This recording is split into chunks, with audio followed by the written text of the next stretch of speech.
안녕하세요. 2021년 동아산 건강광자. 오늘 이 시간에는 뇌졸중의 이해와 치료, 특히 뇌경색에 집중해서 제가 말씀을 드리도록 하겠습니다. 저는 서울 아산병원 울산의대 신경과학교실의 장준영입니다. 오늘 말씀드릴 내용은 주로 이제 외래에서 많이 환자분들께서 질문하시는 내용을 위주로 제가 컨텐츠를 준비를 해보았습니다. 뇌경색이라는 병을 잘 이해하고 어떻게 치료하고 예방을 위해서는 또 어떠한 노력들이 필요한지에 대해서 말씀을 드리고자 합니다. 뇌졸중은 뇌혈관이 막히거나 터져서 뇌 조직에 손상이 오고 반신마비나 언어장애, 의식장애를 비롯한 다양한 증상이 발생하는 질환입니다. 크게 뇌혈관이 혈액에 응고되어 있는 혈전에 의해서 막히는 뇌경색과 고혈압이나 동맥류와 같은 혈관 이상으로 인해서 터지면서 피가 나는 뇌출혈로 구분을 해볼 수가 있습니다. 오늘 이 시간에는 뇌혈관이 막히면서 혈액과 산소 공급이 되지 않아서 뇌세포가 손상되는 병인 뇌경색에 대해서 말씀을 드리고자 합니다. 뇌혈관이 다양한 원인으로 인해서 막혀서 뇌경색이 생기게 되면 손상받은 부위가 CT 검사에서는 처음에는 변화가 없다가 시간이 지나면서 하루 정도 이제 시간이 경과하게 되면 어둡게 보이기 시작하게 됩니다. MR 검사에서는 뇌경색 발생 수분 내에 손상받은 부위가 밝게 하얗게 보이는 변화를 관찰할 수가 있습니다. 따라서 뇌경색을 발생 유무나 손상 위치나 크기를 비교적 초기에 정확하게 진단할 수 있는 장점이 있습니다. 그렇다면 뇌졸중은 얼마나 많이 발생하는 병일까요? 요즘에는 고혈압 조절을 잘 하면서 과거보다 뇌출혈의 빈도는 많이 줄어들었는데 뇌경색 발생 빈도는 크게 줄어들지는 않는 것 같습니다. 뇌경색이 뇌출혈보다 훨씬 더 흔한데 뇌경색이 한 85% 정도에서 발생을 하고 뇌출혈이 한 15% 정도라고 이해를 하시면 되겠습니다. 국내에서는 한 해 약 10만 5천 명의 뇌졸중 환자가 발생을 하고 있으며 평균적으로는 한 5분에 한 명씩 뇌졸중 환자가 생기고 20분에 한 명씩 뇌졸중으로 이제 사망을 하고 있습니다. 뇌경색은 다 같은 병은 아닙니다. 뇌혈관이 막히는 원인에 따라서 크게 세 가지 정도로 분류를 해볼 수가 있는데요. 먼저 큰 혈관의 가장 안쪽의 내막에 콜레스테롤이 쌓이고 내피세포가 증식해서 좁아져서 막히는 큰 동맥 축경화증, 축상경화증으로 인한 뇌경색이 있고, 두 번째로는 이제 심장탄 뇌경색이라고 해서 심장에서 이제 심방세동과 같은 심장이 불규칙적으로 뛰는 부정맥이 있거나 혹은 심근경색으로 인해서 심장 근육이 손상이 되어서 제대로 움직이지 못하는 경우에 심장 안에서 혈액이 정체가 되면서 혈전이 발생할 수가 있는데, 이러한 혈전이 뇌혈관을 타고 올라가서 뇌혈관을 막음으로써 뇌경색이 하게 되는 병이 되겠습니다. 마지막으로 열공성 뇌경색은 고혈압이나 당뇨, 고지혈증 혹은 이제 노화 등의 요인들로 인해서 뇌혈관 중에서 작은 미세혈관의 뇌경이 좁아지고 막힘으로 인해서 발생하는 뇌경색입니다. 뇌 영상에서 1.5cm 미만의 작은 병변을 보이는 경우로 이제 정의를 할 수가 있는데요. 크기가 작아도 운동마비가 심하게 오는 분들도 있고 아무런 증상이 없이 모르고 지나가면서 나중에 이제 MRI 검사를 해보면은 이전에 뇌경색이 지나간 흔적으로 발견이 되기도 합니다. 뇌경색은 보통 발병 첫 1년간 재발 위험성이 가장 높습니다. 각 뇌경색의 유형에 따라서 재발 위험성에는 큰 차이가 있는데요. 국내 다기관 뇌경색 환자 수집 자료를 활용한 분석에서는 두 가지 이상 뇌경색 발병 원인이 공존하는 이런 원인 불명인 경우에는 12%까지도 재발 위험성이 가장 높고, 큰 동맥 축상경화증에 의한 뇌경색은 한 7% 정도, 심장탄 뇌경색인 경우에는 한 5에서 6% 정도, 마지막으로 열공 뇌경색은 한 2에서 3% 정도로 가장 이제 재발률이 낮은 것으로 보고를 하고 있습니다. 첫 1년간 재발률이 높다라는 사실을 기억을 하시면 되겠습니다. 그렇다면 과연 어떤 증상이 있을 때 뇌경색을 의심을 해야 될까요? 가장 흔히 보는 증상 중에 하나가 바로 한쪽 팔다리에 힘이 없어가지고 잘 움직이지 못하는 증상입니다. 한쪽 팔다리 마비가 되겠고요. 그 외에도 한쪽 입꼬리가 처지는 안면마비라든가 발음이 부정확하고 말투가 어눌해지는 증상, 발음장애라든가 혹은 단어가 잘 떠오르지 않아서 하고 싶은 말을 잘 표현하지 못하거나 상대방이 하는 말을 잘 이해하지 못하고 횡설수설하게 되는 언어장애, 그리고 단순한 어지럼이 아닌 어지럼과 함께 중심을 잡기 어려운 증상과 물체가 두 개로 벌어져 보이거나 한쪽 시야가 잘 보이지 않는 증상, 이러한 증상들이 대표적으로 뇌경색을 의심할 수 있는 증상들이 되겠습니다. 뇌경색은 뇌혈관이 막히면서 갑자기 발생하기 때문에 이러한 증상들이 이제 갑자기 발생한다는 점도 중요한 포인트가 되겠습니다. 간단하게 뇌졸중 FAST를 기억을 해주시면 좋겠습니다. FAST의 F는 face, 이제 얼굴 안면 마비인데 이 소리를 내보라고 하게 되면 안면 비대칭을 평가를 할 수가 있습니다. 그리고 A는 arm, 한쪽 팔 마비인데 양쪽 팔을 들어보라고 하게 되면 한쪽 팔을 잘 들어올리지 못하고 혹은 처음엔 들어올리더라도 점점 이제 마비된 팔이 아래로 처지는 것을 관찰을 할 수가 있습니다. S는 스피치인데 발음이 어눌하거나 말을 잘 못하거나 혹은 이해를 못하는 증상이 되겠습니다. 언어장애가 되겠습니다. 이러한 그 증상들이 갑자기 발생하는 경우에는 최대한 빨리 응급실로 방문하는 것이 좋겠습니다. 뇌경색은 왜 빨리 치료를 해야 될까요? 뇌혈관이 막혀서 혈액 공급이 되지 않는 순간부터 뇌 손상은 이제 시작이 되게 되겠습니다. 1분이 경과할 때마다 신경세포 190만 개가 사멸하는 것으로 알려져 있어서 타임 이즈 브레인이라 할 정도로 1분 1초가 굉장히 중요하다고 할 수가 있겠습니다. 뿐만 아니라 시간이 경과할수록 받을 수 있는 치료의 선택지가 줄어든다는 점도 뇌경색 의심 증상이 발생하는 경우에 최대한 빨리 병원에 방문을 해야 하는 이유가 되겠습니다. 막힌 뇌혈관은 뚫어주는 치료는 이제 가급적 빠르면 빠를수록 좋습니다. 시간이 경감에 따라서 이제 좋은 기능 회복을 보이는 확률이 점차 이제 줄어들게 되는데요. 막힌 혈관을 열어주는 치료는 크게 두 가지로 구분을 할 수가 있습니다. 하나는 그 말초 정맥 혈관을 통해서 혈전을 녹이는 약물을 투여하는 정맥 내 혈전 용해술이 되겠고, 통상적으로는 증상 발생 4시간 반 안에 약제가 투여돼야지만이 도움이 되는 것으로 알려져 있습니다. 나머지 하나는 직접 막혀있는 뇌 동맥까지 미세 도관을 올려가지고 스텐트라든가 혹은 음압을 이용해서 혈전을 제거하게 되는 동맥류 혈전 제거술이 되겠습니다. 과거에는 통상적으로 증상 발생 6시간 이내에 혈전 제거술을 시간해야지 도움이 된다고 알고 있었는데 최근에 여러 연구 결과들을 통해서 증상이라든가 혹은 뇌 영상 소견에 따라서 16시간에서 24시간까지도 최대 시술이 도움이 되는 것으로 알려져 있습니다.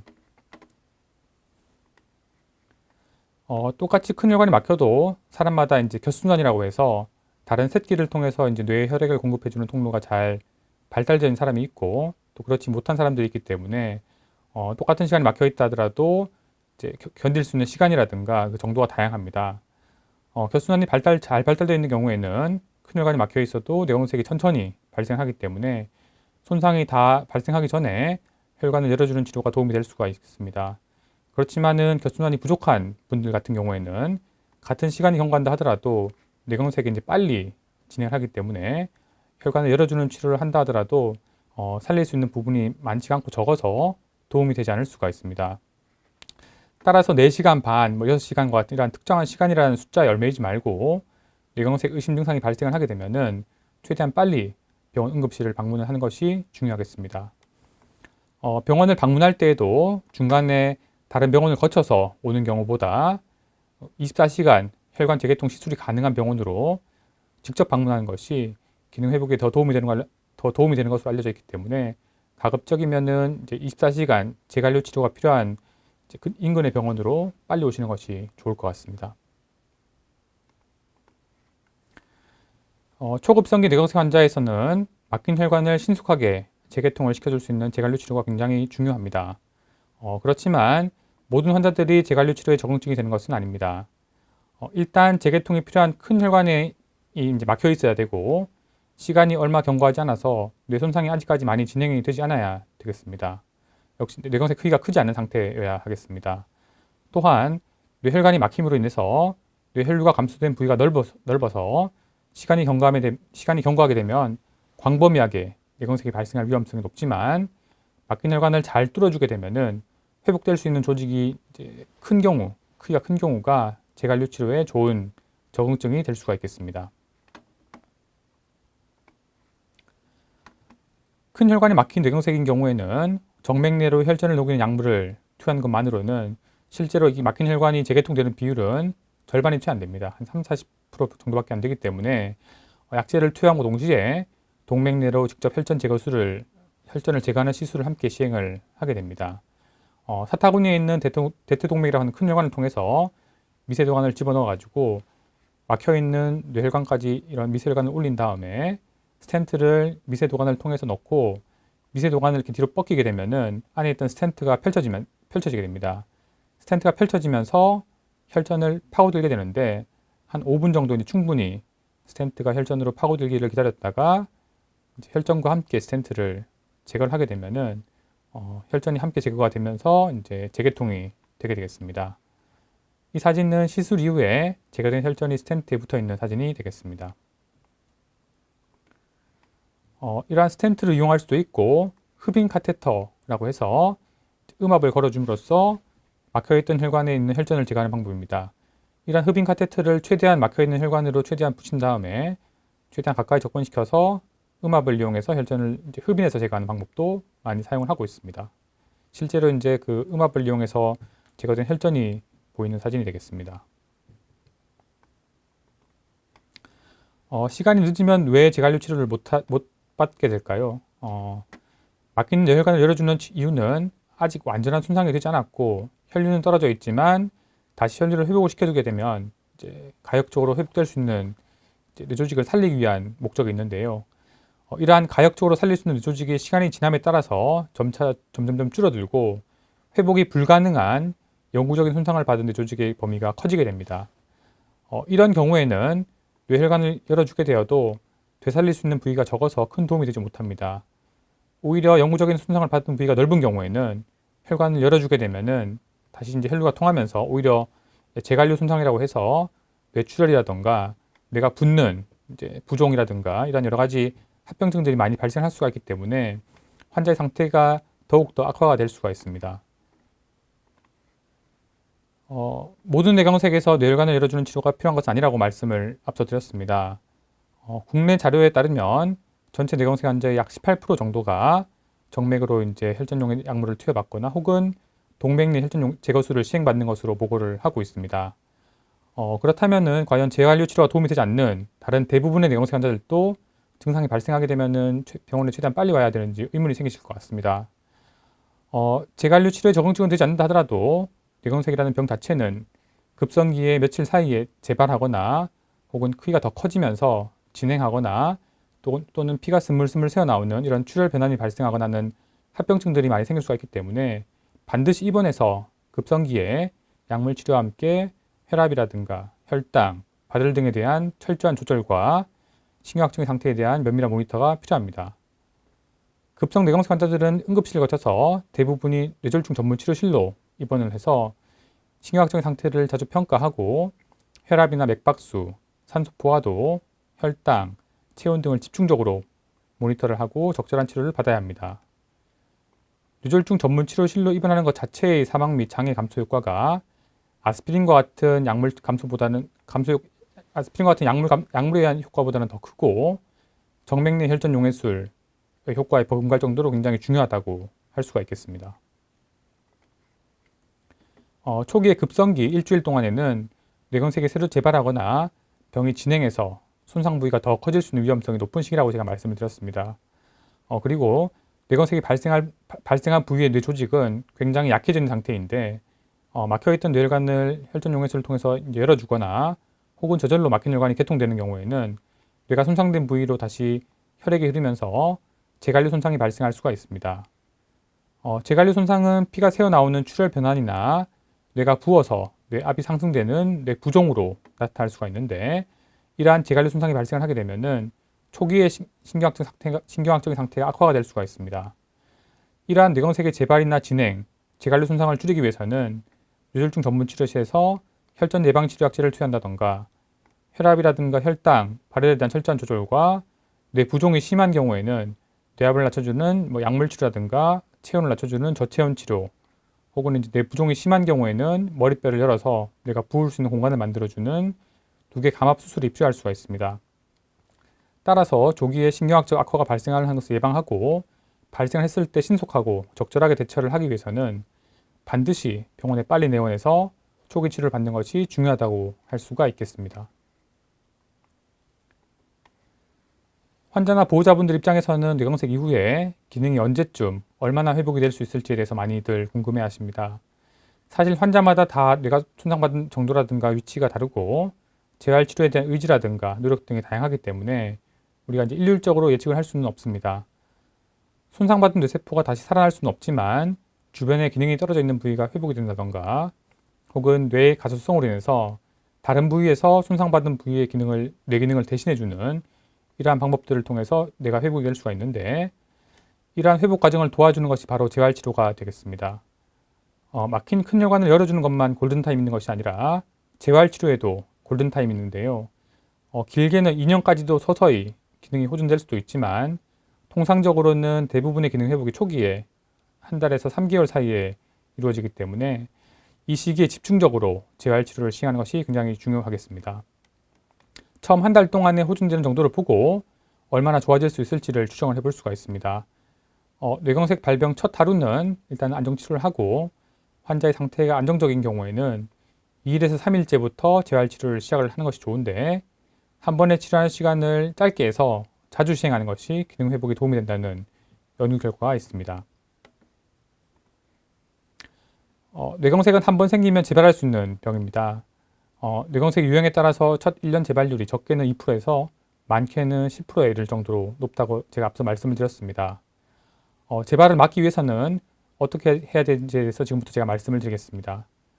먼저 혈전이 생기지 않도록 예방해주는 약을 꾸준하게 복용을 해야 되겠고 뇌경색을 유발할 수 있는 위험 질환인 고혈압이라든가 당뇨 그리고 고지혈증에 대해서 철저히 관리를 해야 합니다. 뿐만 아니라 술과 담배를 끊어야 하고 적절한 운동과 식습관 조절을 통해서 혈관을 건강하고 깨끗하게 유지할 수 있도록 노력을 해야 하겠습니다. 혈액이 응고해서 혈전이 생기는 것을 막아주는 약제는 크게 두 가지 종류로 구분을 해볼 수가 있습니다. 혈전은 혈소판이라든가 섬유소, 적혈구, 백혈구 등으로 이제 구성이 되어 있는데 이 중에서 혈관이 건강하지 못해서 손상이 되고 좁아진 부위에 혈소판들이 섬유소라는 물질과 결합해서 달라붙고 뭉쳐지면서 혈전이 생기고 이러한 혈전이 혈관을 막아서 뇌경색이라든가 심근경색과 같은 혈관 질환이 발생을 하게 됩니다. 혈소판이 응집해서 혈전을 만드는 과정을 막아주는 약제가 바로 항혈소판제가 되겠는데요. 약제마다 조금씩 그 작용 기전은 다르지만 우리가 흔히 진통해열제로 알고 있는 아스피린이라든가 혹은 플라빅스, 플레타라고 하는 이런 약들이 대표적인 항혈소판제가 되겠습니다. 보통 한 가지에서 두 가지 약제를 병원에서 의사 선생님의 판단에 따라서 처방을 받아서 복용을 하게 되겠습니다. 뇌경색의 약 20% 정도가 한 5분당 1명꼴로 심장에 있는 부정맥인 심방세동과 같은 이러한 부정맥으로 인해서 심장에서 생긴 혈전이 뇌혈관을 타고 올라가서 막는 이러한 심장색전 뇌경색이라고 제가 말씀드렸습니다. 이렇게 심장에서 생긴 혈전은 주로 혈액이 정체가 되면서 혈액을 굳게 만들어주는 응고인자들의 효과로 인해서 발생을 하게 되는데요. 이러한 혈전들을 예방하기 위해서는 항응고제라고 불리는 약들을 주로 사용을 해야 됩니다. 과거에는 와파린이라고 해서 이제 이런 약을 많이 썼는데 와파린은 이제 일정한 수치에 도달해야만 효과가 있기 때문에 매번 이제 피 검사를 해서 확인을 해야 한다는 번거로움이 있고 특정한 음식, 특히 이제 비타민 K가 많이 들어있는 음식들 그리고 이제 다른 약물들과 함께 복용을 했을 때 약효가 증가하거나 감소하는 영향이 크기 때문에 사용이 좀 제한이 많았습니다. 그렇지만 2015년 이후에는 프라닥사라든가 자렐토, 엘리퀴스, 릭시아나라고 하는 새로운 항응고제가 개발이 되어서 많이 사용되고 있는데 기존의 와파린과 비교해서 약물이라든가 음식과의 상호작용이 비교적 적고 피검사를 자주 할 필요가 없는 따라서 사용하기 굉장히 좀 더 편한 약제라고 할 수가 있겠습니다.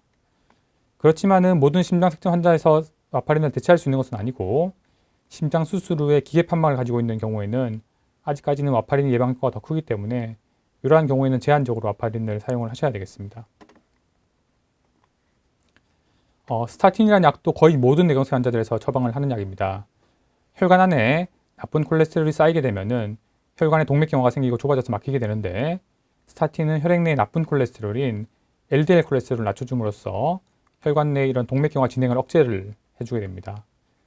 뿐만 아니라 염증을 억제해주고 혈전을 예방해주는 효과도 있어서 콜레스테롤과 무관하게 혈관을 건강하게 해주는 효과도 있기 때문에 대부분의 뇌경색 환자들에게 처방을 하고 있습니다. 통상적으로 뇌경색 환자들은 LDL 콜레스테롤 기준으로 해서 100이 넘지 않도록 조절을 하고 있고 큰 동맥 축상경화증에 대한 뇌경색 환자들은 좀 더 엄격하게 70 미만으로 낮게 조절을 하고 있습니다. 혈압이 높은 상태가 장기간 조절이 되지 않으면 지속적으로 혈관에 손상을 가해서 혈관이 터지거나 혹은 손상된 부위에 동맥경화가 심해지고 혈전이 쌓이면서 뇌혈관이 막힌 합병증이 생기게 됩니다. 따라서 뇌경색을 포함한 여러 합병증을 예방하기 위해서는 고혈압을 잘 조절을 해야 하는데요. 여러 질환들마다 조금씩 목표 혈압 수치의 차이가 있을 수는 있지만 최근에는 점점 목표 혈압이 낮아지고 있는 추세입니다. 통상적으로 뇌경색 환자들에서 목표 혈압은 수축기 130, 이완기 80을 기준으로 넘지 않도록 조절을 권고하고 있습니다. 혈압을 조절하기 위해서 가장 중요한 것이 바로 소금 섭취를 줄이는 것입니다. 세계보건기구에서 정한 하루 소금 섭취 권고량은 5g 미만입니다. 찻숟가락으로 이제 한 스푼에 해당하는 소금량인데요. 뇌경색 환자에서는 이제 이보다 훨씬 더 적게 하루에 2.5g 미만, 찻숟가락 기준으로 이제 반 스푼을 넘지 않도록 제한을 해야 합니다. 그렇다면 어떻게 해야지 소금 섭취를 줄일 수가 있을까요? 통상적으로 우리나라 사람들은 대부분의 소금을 국이라든가 찌개, 김치와 라면 등에서 섭취를 하게 됩니다. 국물을 짜지 않도록 간하는 것이 중요하고 국물 자체를 이제 적게 먹는 것이 좋겠습니다. 음식을 섭취할 때에는 추가로 이제 소금이라든가 간장을 넣지 않도록 해야 되겠고 가공식품, 특히 이제 라면이라든가 햄, 소시지와 같은 음식들은 피하는 것이 좋겠습니다. 김치라든가 젓갈, 장아찌와 같은 음식들을 덜 짜게 하거나 적게 먹고 가급적이면 이제 외식할 때 그 소금이 많이 포함되어 있는 음식이 많기 때문에 외식 횟수를 줄이도록 하는 것이 좋겠습니다. 소금간을 적게 하는 대신에 신맛이라든가 혹은 매운맛 혹은 식물성 기름 등을 적절히 사용해서 풍미를 더하는 것도 좋은 방법일 것 같습니다. 혈압을 잘 관리하기 위해서는 혈압을 이제 올바르게 측정하는 방법을 잘 알고 있어야 합니다. 전통적으로 혈압은 진료실에서 청진기를 이용해서 이제 혈압을 측정하는 것이 가장 표준적인 방법입니다. 그렇지만 병원에만 오면 긴장이 되고 불안해져서 혈압이 높게 측정되는 경우도 많고 급하게 오셔서 이제 혈압을 재다 보면은 평상시에 실제 혈압을 제대로 반영을 하지 못하고 이제 높게 측정이 되는 경우가 많습니다. 따라서 고혈압이 있는지를 평가하고 약물로 조절이 잘 되고 있는지를 평가하기 위해서는 가정에서 손쉽게 사용할 수 있는 혈압계를 이용해서 가정 혈압을 측정해서 이제 혈압이 잘 조절되고 있는지를 확인하는 것이 중요합니다. 가정 혈압은 일주일에 5회 이상, 아침 저녁으로 2회 이상 측정할 것을 권장을 하고 있습니다. 아침에는 기상 후에 1시간 이내에 소변을 비우고 혈압약을 복용하기 전에 이제 측정을 하게 되고 저녁에는 잠자리에 들기 전에 측정하도록 권고를 하는데 앉은 자세에서 5분 정도 안정한 다음에 측정하는 것이 좋겠습니다. 1, 2분 간격을 두고 2번 측정해서 평균을 구해서 기록하면 더 좋겠습니다. 처음 진단을 위해서는 최소 일주일 이상, 이후에 이제 치료 반응을 평가하기 위해서도 가능한 오랜 기간 측정해서 기록을 하는 것이 좋겠습니다. 당뇨가 동반되어 있는 뇌경색 환자들 역시 재발을 막기 위해서는 혈당 조절도 중요합니다. 통상적으로 3개월 평균 당화혈 색소가 7%를 넘지 않도록 조절을 하는 것이 좋은데 나이가 젊거나 당뇨로 진단받은 지 아직 얼마 되지 않은 분들, 그리고 아직까지는 동맥경화가 많이 진행하지 않은 분들, 그리고 이제 아까 전에 말씀드렸던 뇌경색 유형 중에서 작은 혈관이 막히는 열공 뇌경색인 분들은 조금 더 철저하게 6.5% 미만까지도 조절하는 것이 좋고 나이가 많거나 합병증이 많은 분들은 이제 저혈당 부작용이 더 위험하기 때문에 조금 덜 엄격하게 조절하는 것이 좋겠습니다. 결국에는 이제 상태에 따라 가지고 개별화된 조절이 필요할 것 같습니다. 당뇨 환자들은 특히 음식 섭취가 중요한데 일정한 시간에 일정량을 정해서 이제 규칙적으로 식사하는 것이 좋고 종류에 대해서는 제가 뒤에 다시 말씀을 드리도록 하겠습니다. 혈관을 건강하게 유지하기 위해서는 유산소 운동이 굉장히 중요합니다. 땀이 나거나 심박수가 증가할 정도의 강도로 빠른 걸음을 걷거나 혹은 자전거 타기와 같은 이제 운동은 최소 10분 이상 일주일에 4회 이상 하는 것을 권고를 하고 있고 조금 더 강도가 높은 달리기와 같은 운동은 20분 이상 주 2회 이상 하도록 권고를 하고 있습니다. 뇌경색 환자들은 현실적으로 강도 높은 운동을 하기가 어려운데요. 활동을 하지 않고 하루 종일 앉아 있는 것도 심뇌혈관 질환 위험성을 높이기 때문에 30분마다 3분 정도 가벼운 활동, 예를 들면 제자리 걸음이라든가 가벼운 스쿼트 혹은 종아리를 올리는 운동을 하는 것을 권고를 하고 있습니다. 이렇게 하게 되면은 혈압을 한 2에서 3 정도 이렇게 낮춰주는 것으로 알려져 있습니다. 뇌경색 예방에 좋은 음식에는 어떤 것들이 있는지에 대해서 많이들 궁금해 하십니다. 외래에서 가장 많이 물어보시는 질문 중에 하나인데요. 특별한 음식이 있는 것은 아니고 우리가 이미 잘 알고 있는 몸에 좋은 음식으로 이제 잘 알고 있는 것들입니다. 생선이라든가 호두, 잣과 같은 견과류 혹은 들기름, 올리브유와 같은 이런 식물성 기름에는 불포화 지방산이 많이 함유가 되어 있기 때문에 혈관을 깨끗하게 하는 데 도움이 됩니다. 그 외에도 과일이나 야채, 콩과 같은 식물성 기반 식품이라든가 혹은 지나치게 껍질을 벗기지 않은 현미나 통보리, 통밀과 같은 통곡물, 그리고 저지방 우유나 유제품 등을 적절하게 섭취하는 것이 뇌경색 예방에 도움이 되는 것으로 알려져 있습니다. 혈관 건강에 좋지 않은 나쁜 음식으로는 삼겹살을 포함한 이제 적색육이라든가 혹은 햄과 소시지 같은 가공육, 그리고 햄버거나 튀김과 같은 동물성 지방 및 포화 지방이 많이 함유된 음식, 그리고 과자나 빵, 케이크, 그다음에 이제 유과당음료라든가 청량음료 같은 단순 당류, 그리고 이제 술과 같은 음식들이 있겠습니다. 술은 영양가는 없고 칼로리만 높기 때문에 건강에 도움이 되는 술의 양은 없습니다. 하루에 한두 잔은 몸에 좋다고 생각하시는 분들이 많은데 한두 잔도 해롭기 때문에 가급적이면은 금주하시는 것이 가장 좋겠습니다. 역시 이제 외래진료 보다 보면 건강기능식품에 대해서 많이들 궁금해 하십니다. 특히 이제 언론이라든가 여러 매체들을 통해서 많이 소개가 되고 있는 오메가3를 섭취하는 것이 과연 뇌경색 예방에 도움이 되는지를 많이들 여쭤보시는데요. 결론적으로 말씀을 드리면 뇌경색으로 이미 약을 처방을 받아서 복용 중인 분들은 거의 대부분이 앞서 말씀드렸던 스타틴이라고 하는 콜레스테롤을 낮춰주는 더 강력한 약물을 이미 드시고 있기 때문에 추가적으로 오메가3를 복용할 필요는 없습니다. 다만 중강도 이상의 스타틴을 복용 중인데도 여러 가지 원인으로 인해서 중성지방이라고 하는 이런 지방이 높은 경우에는 오메가3를 함께 복용하는 것이 심혈관 질환 위험성을 줄여준다는 연구 결과들이 있습니다. 따라서 이런 분들은 이제 함께 드시면 도움이 되겠습니다. 다만 이 경우에도 오메가3의 함량이 중요한데 하루에 2g에서 4g 정도의 굉장히 조금 고함량이 필요합니다. 우리가 일반 시중에서 파는 대부분의 건강기능식품에는 오메가3, 특히 이제 EPA가 중요한데 EPA 함량이 높지가 않기 때문에 약 처방이 필요한 경우에는 병원에서 이제 의사의 진료를 보고 약으로 처방받아서 고함량의 오메가3를 규칙적으로 복용하는 것이 굉장히 더 중요하겠습니다. 오늘 말씀드린 내용을 정리를 하겠습니다. 뇌경색은 여러 가지 원인으로 인해서 뇌혈관이 혈전으로 막혀서 뇌 혈액과 산소, 영양분이 공급이 되지 않아 산소라든가 영양분이 공급이 되지 않아서 뇌가 손상이 되는 병입니다. 대표적인 증상인 패스트를 기억을 하시고요. 패스트는 얼굴마비, 그리고 암, 팔마비, 한쪽 팔마비, 그리고 스피치, 언어장애 혹은 발음장애, 이러한 증상들을 잘 기억을 하셔가지고 이러한 의심 증상이 발생을 하게 되면은 최대한 빨리 병원을 방문하시는 것이 좋겠습니다. 재관료 치료는 막힌 큰 뇌혈관을 스텐트라든가 음압을 이용해서 혈전을 제거해주는 치료인데 모든 뇌경색 환자에서 도움이 되는 것은 아닙니다. 큰 혈관이 막혀 있지만 아직 뇌경색이 크지 않고 뇌혈류가 감소된 부위가 커서 시간이 경과하게 되면은 광범위한 뇌경색이 발생할 위험성이 높지만 막힌 혈관을 잘 뚫어주게 되면은 회복이 될 수 있는 뇌조직이 크기가 큰 경우에 재관료 치료에 좋은 적응증이 되겠습니다.